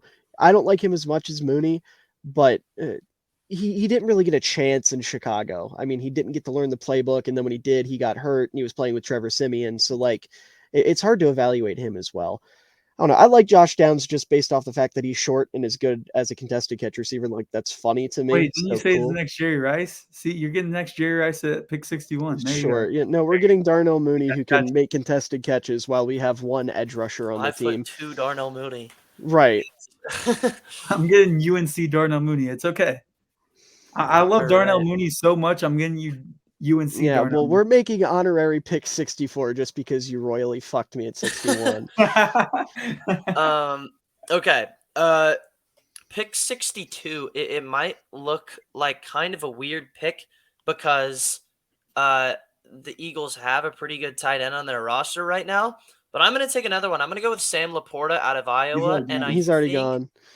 What? Yeah, I took him with the Lions. in the Iowa bit for the Lions. Yeah. Remember talking about how we've already taken 3 out of 4 picks? This screws me. Oh man, I don't even know who to take. This is quite the conundrum. Dude, just take another defensive lineman. When in doubt with Philly, just take more defensive linemen. Yeah, can you pull up the board? Oh man, I was really happy about that because I was gonna say like they might move him to slot. Yes, these are the edges you're rocking with. Wait, take Keon White, the guy that got invited to the draft. I've heard Keon White's so weird because I've heard like wildly different ends of the spectrum. Don't let anyone tell you he's good. Dude, okay, there's some people that I really, really like on Twitter that have told me that he's good. I'm going to dive into his tape and kind of see for myself because I've heard lots of things about him that are both very, very good and very, very bad. No, what I'm confused about is they invited him to the draft, but withheld Quentin Johnston's because they're scared he won't get picked in the first round. I wouldn't be That's surprised if crazy. Johnston does No, it. I'm not saying I would It's be not that. surprised, It's just the but idea of he inviting might Keon be White. invited. Yeah, Yeah. like the 25. Yeah, he's not going round 1. Yeah. Dude, I'm so stunned. Can you look at D tackle? Yeah. Keep in mind they took Cansey. Yeah, they took hands. Oh my god. Yeah, I know, but I wouldn't be surprised if they size him down No, and play him at like 5 tech. that's valid. Oh, I'm going Carl Brooks. There you go. I would not. He's another guy of like that similar size, but like again, freak athlete. You have the aging veterans. Just put him in the room and develop him. Make him sit for a year or two if you have to. Yeah, I'll go Carl Brooks here. Okay. Kansas City Chiefs at 63. What do we do with you? Let me think here. Let me pull up their depth chart. I actually have no freaking clue. They took what? A receiver? Yeah, I took Jonathan Yeah. Mingo, Right. the best pick of the first round. Goodness gracious. Maybe we have the Chiefs go out of the box and quote unquote reach a little bit more. Chiefs take Hendon Hooker confirmed. No, I was thinking a different player. But I always sneak him in here at 63. I'm not going to do that again because this is supposed to be realistic. I mean, apparently to the NFL, Hendon Hooker's going round 1, and whoever takes Hendon Hooker round 1 is going to get an F grade from me because he inspires no confidence in me. He is the Darnell Mooney of quarterback. No, I'm kidding. I like this pick. Okay, so Chiefs here at 63. We're going to go with Cody Mock. I like the idea of them getting a guy that can plug and play at tackle right now because Lucas Niang is not doing it for me. And then eventually, Joe Tooney's getting up there in age. I think Mock projects best as a guard. You'll be able to kick him inside, and you'll really be able to let him cook. He's super athletic, converted tight end. He's got a mean streak to him, not afraid to hit somebody right in the chin. And I just think this is going to be a great both run and pass blocker for the Chiefs here. Not a lot to say there. And also, before I make this pick, just so we can look at the draft board, I have to make pick 64 since somebody decided to fuck my Bears over. I got you. You got Jerry Rice part 2. Okay, whatever. Listen, okay. Jerry 2.0. The Bears took edge rusher in the first round, so at the top of the third, they're going to do it again, and they're going to take Zach Harrison out of Ohio State. He's one of my absolute favorite players in this class, and I would be pushing ungodly agendas about this man if his hips weren't so stiff. Like that is the one big gripe I have with him. He has the quickness, the get off, the length, power, technique, even some pass rushing moves in there, eye discipline, good run defender. Like he has everything you want in a day 2 edge to be like a complimentary Robin to somebody's Batman, so to speak. But unfortunately he does have like robotic hips, so he's going to fall a little bit, but I love Zach Harrison. I think he will be a sick fit in Chicago. But like I said, with the Chiefs here, we're going to go with Cody Mock. Josh Down sadly. Oh, here's all the trades. Never mind, we're not going to sit through all that. So yeah, I'm going to scroll through this, and while I do that, you guys are free to plug whatever you want since this is the end. We did it. 2 rounds. All right, Cole, you wanna take it first? Well, I got a channel I kind of post on, not really, kind of. I posted a 2-hour NBA playoffs video with my friend Xavier, but I don't know what the consistency will be, but it's just Cole Baggett. I mean, and then Twitter, Cole Baggett 5. I'm very, very creative when it comes to names. But yeah, that's all. Okay, with mine, you can see it right here on the screen at jpownfl on TikTok and Twitter. And I think that's also my handle on YouTube, but I think YouTube, it's easier to find me if you just search Jackson Powers. That's also my name on the screen right there. But yeah, that's what I have right now. Yep, and links to everything will be in the description as always. Make sure to go check it out. These two are definitely ball knowers, despite Cole pissing me off with this pick right here. I'm never going to let you live that down. Listen, my luck now, Josh Downs is going to be a Bear, and I'm going to look like an idiot. 61. I would just be the ultimate ball knower. It's going to be okay. Right. Yeah, that's what's going to happen. They're going to do it in real life, and then I'm going to look like a dick. Yeah. And then, yeah. But yeah, that's going to do it for this mock draft. I hope you all enjoyed. Make sure to leave a comment down below If you made it this far into the video, comment like Josh Downs is the next Jerry Rice. That way we Yes, know you 2.0, sat through the Jerry whole Rice thing. 2.0. And definitely make sure to leave a like, as any support definitely goes a long way. I think we hit 69 subscribers today. We're pushing for 100, so we're slowly getting there. And make sure, like I said, to check out these two on their different platforms. Links to that will be in the description. Definitely check me out as well. Usually MillerFootball_ everywhere.